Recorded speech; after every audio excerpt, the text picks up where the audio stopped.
वज़ीर आज़म ने कौमी सलामती कमेटी का इजलास कल तलब कर लिया। फील्ड मार्शल आसिम मुनीर हालिया दौरा अमरीका पर कमेटी को एतमाद में लेंगे।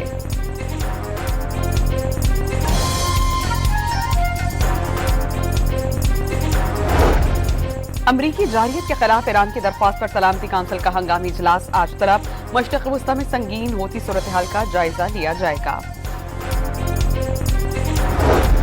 अमरीका के रात गए ईरान के 3 जौहरी तंसीबात पर हमले। B-2 बमबार तैयारों ने फॉर्डो, नेतन्ज और इस्फहान की एटमी तंसीबात को निशाना बनाया। पेंटागन की ब्रीफिंग। ईरानी वज़ीर ख़ारजा का अमरीकी जारियत का जवाब देने का ऐलान।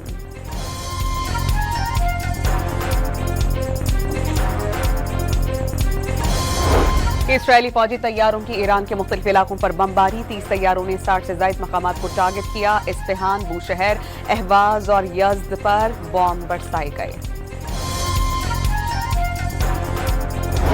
ईरान के इसराइल पर जवाबी हमले। हाइफा और तल अबीब में मजीद 14 स्ट्रेटेजिक फौजी मकामात को टारगेट किया गया।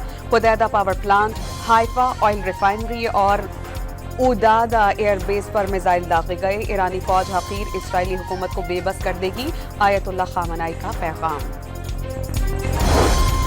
और कराची में सदर, टॉवर और IIT रोड पर बूंदाबांदी, मौसम खुशगवार।